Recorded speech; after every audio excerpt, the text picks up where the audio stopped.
So one way to look at these tubes was an end member of the least wall thickness between the inside and the outside. Think of one atomic layer. It just boggles the mind when you think about it. Controllably, we can make things with one atomic layer separating the inside and the outside, and we can start thinking about using the inside and the outside. All right, so we had that intellectual property, and from that, I entered into a process. Was very fortunate to have to connect up with a serial entrepreneur who, and that's not illegal, so you can be a serial entrepreneur. And he had already taken a company to success. For him, he was one of these primordial ooze to surviving type of guys. That is, he lives that options curve there. He really gets bored when you have to start thinking about hiring salespeople. Okay? He doesn't like that concept. He wants to get in extraordinarily early and have a stake, have his skin in the game. His skin in the game, of course, his time. Sacrifice off a certain amount of wage that he could be earning for a whole lot of potential upside in terms of options. The downside of him was the success he had was with software. Okay, he really didn't know what, he knew that he touched things and they were hard, but he didn't know anything more than that. Okay, so we entered into but he understood primordial ooze to survival. And so we spent a very interesting period of time, about 6 months, 2 days a week, getting together and really laying out the concept of this company that might be, at that time it was just a twinkle in the eye, and then eventually getting involved with the university, getting an agreement on the intellectual property. And that company is still existing, has used up a whole lot of angel money, as technology companies will. Is at the stage of beta examples right now, and I'll talk a little bit more in detail about that company. A whole lot of time was spent on this fabulous name, NanoSelect, and then realized hopefully down the road that nobody would understand what the hell that was, and the whole concept of nano kind of lost flavor because for a period of time there was any company that put nano before its name, it was showing got a 30% bump in their stock price. And so many companies started putting nano in their name that were essentially worth $1, so they could be $1.33 or $1.30, and kind of discredited that on the stock market a bit. So then the name actually became NanoSelect Sensors. So now you actually know it's a sensor company. So then a little bit further on, I had a somewhat different experience because this was at a time in my life when I now was extremely multi-engaged in many different things. And that was a new, I should say, let me step back to my baccalaureate years. My baccalaureate degree was in nuclear and thermonuclear energy. Engineering, physics, nuclear and thermonuclear energy.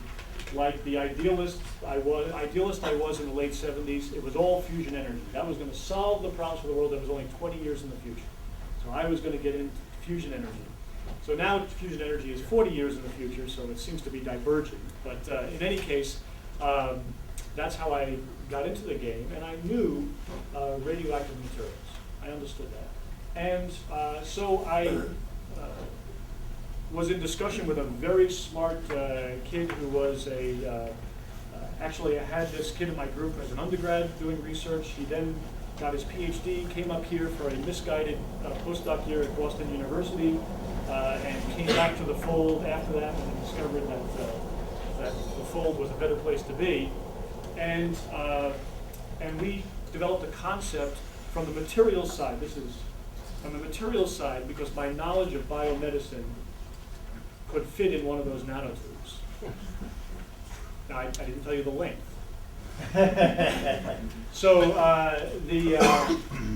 So we came up with this concept that I called the first operating description of this technology was gunboats on the Mississippi.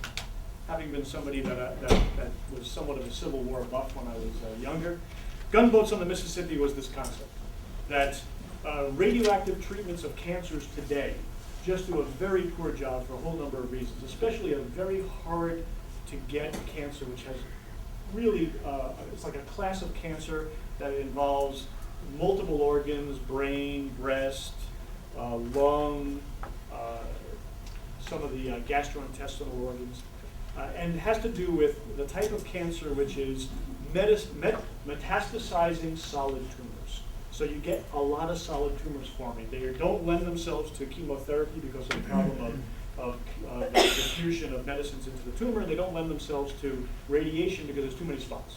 You very rapidly overdose the patient and you can't do that. So the issue was, how do we get at these things? And there are radiation treatments today, all based on single nuclides attached to some targeting entity, and just don't get the job done. Gunboats on the Mississippi was all about how do we use nanotechnology to create a defined size of particle that gives a lot of bang, targeted so it goes in, doesn't even have to get in the tumor, sits there in the bloodstream and destroys Vicksburg. Okay, that was the concept. Gunboats on this. All right, so that has come along. My direct involvement of that was much more on the conception side, and the postdoc was really doing all the work in the lab. So there's a couple of pieces of intellectual property that I'm the author of with him, of course, in the beginning. But that's a piece of advice I'm going to give faculty in a second, but and also grad students. But that now has led to, over a couple of years later, being a company that won the Wharton Business Competition last year and is now really a primordial ooze company. That's really just a baby company starting out. But that has a huge potential upside. Just in one class of those cancers alone was 500,000 a year. So there's just a huge potential upside. But there's a lot of competition too. So anyway, so that's kind of my story of being in this game here. Notice I never said that I led a company. I never said I led a company, and that will get into my my grading of faculty along this x-axis that we can talk about in a second.